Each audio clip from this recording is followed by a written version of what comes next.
Hello बच्चों, let's read the question first. Match the columns. यहाँ पे कॉलम 1 में दिया है non parental gene combination, non sister chromatid, sex chromosome in humans and haemophilia, and इन्हें हमें मैच करना है with crossing over X and Y, sex linked disease and recombination. तो यहाँ पे जो की कॉन्सेप्ट यूज किया जाएगा वो होगा रिकॉम्बिनेशन का कंसेप्ट हम पढ़ेंगे, रिकॉम्बिनेशन एंड सेक्स डिटर्मिनेशन।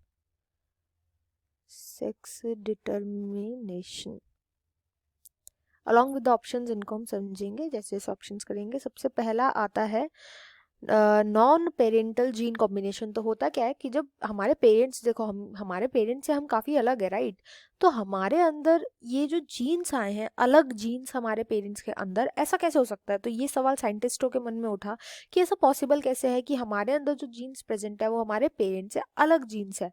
तो इसका आगे चल कर के जब रिसर्च हुई तो पता चला कि मायोसिस जब होता है, यानी कि जब गैमीट्स का बनना होता है, तो इसके गैमीट्स के बनने के टाइम पर एक फिनोमिना होता है जिसको हम बोलते हैं रिकॉम्बिनेशन।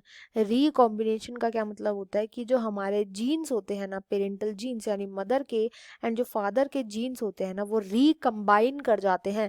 इनके बीच में अगर हम बोले सिंपल भाषा में तो अदला बदली चलती है, इसी को हम रिकॉम्बिनेशन बोलते हैं। एंड रिकॉम्बिनेशन की वजह से ही नॉन पेरेंटल जीन का फॉर्मेशन होता है। नॉन पेरेंटल जीन का मतलब क्या होगा? तो फॉर एग्जाम्पल अगर मेल है, पेरेंट और फीमेल पेरेंट है, सपोज मेल पेरेंट के पास जो है ब्लैक आइज है और फीमेल पेरेंट के पास जो है वो ब्लू आइज है, बट जो प्रोजनी में हमने देखा इनका एक सन है, इनकी एक बेटी है, डॉटर है। तो सेम होना चाहिए था ना कि डॉक्टर के अंदर भी ब्लू आइज आए, सन के अंदर भी ब्लैक आइज आए, बट यहाँ पे क्या देखने को मिला? सन के पास ब्लू आइज आ गई, या इन दोनों का एक मिक्सचर आ गया, ब्राउन आइज आ गई। ऐसा भी हो सकता है, ब्लू या फिर ब्राउन आ गई, और डॉटर के पास जो है वो भी ब्राउन आ गई। तो यहाँ पे हमें क्या देखने को मिल रहा है कि पेरेंट्स से डिफरेंट हमें यहाँ पे जीन्स देखने को मिल रहे हैं।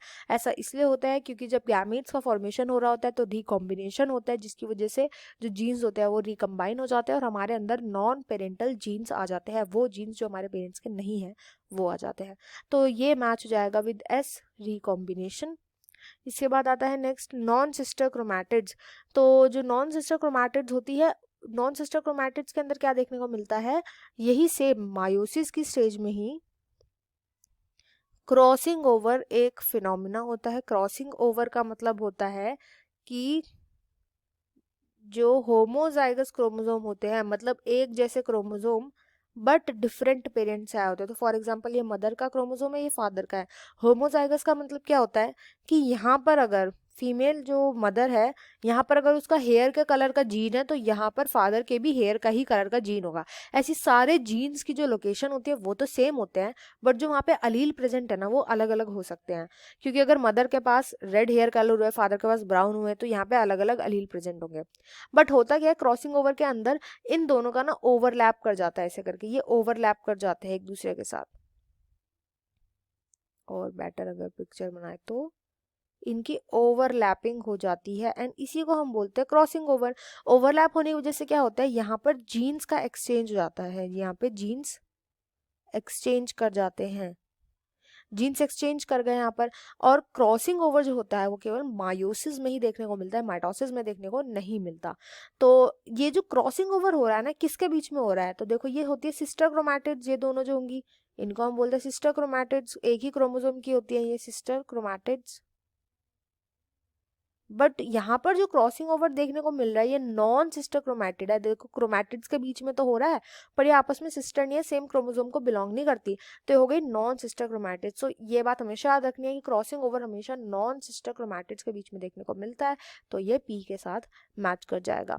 इसके बाद आता है next C, sex chromosome in human. बहुत ही ईजी है। सेक्स क्रोमोसोम होता है X and Y sex chromosome. अगर एक्स एक्स है तो फीमेल होगी, अगर एक्स वाई क्रोमोसोम प्रेजेंट है तो मेल होगा। तो ये मैच हो जाएगा क्यू के साथ। एंड देन आता है हीमोफीलिया। हीमोफीलिया जो होता है एक ऐसी कंडीशन होती है जिसमें जब छोटा सा भी कट या वूंड लग जाए किसी इंसान को, तो क्योंकि उनके अंदर क्लॉटिंग फैक्टर प्रेजेंट नहीं होता, जो यूजुअली हमारे अंदर तो प्रेजेंट है बट उस इंसान के अंदर प्रेजेंट नहीं होगा जिसको हीमोफीलिया है, ये उसके अंदर एब्सेंट होता है, जिसकी वजह से उसका ब्लड क्लॉट नहीं कर पाता और बहुत सारा ब्लड लॉस हो सकता है उस वूंड के थ्रू। और इस क्लॉटिंग फैक्टर की जो म्यूटेशन होती है ना वो एक्स क्रोमोसोम पर होती है। इसलिए इसको बोलते हैं, क्योंकि एक्स क्रोमोसोम क्या है, एक सेक्स क्रोमोसोम है, तो इसको हम बोलते हैं एक sex linked disorder.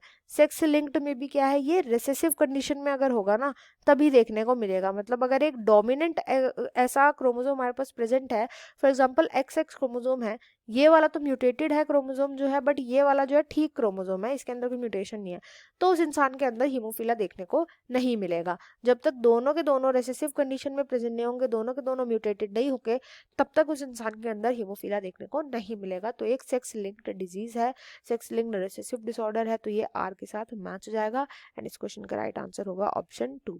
I hope you understood well. Best of luck and thank you.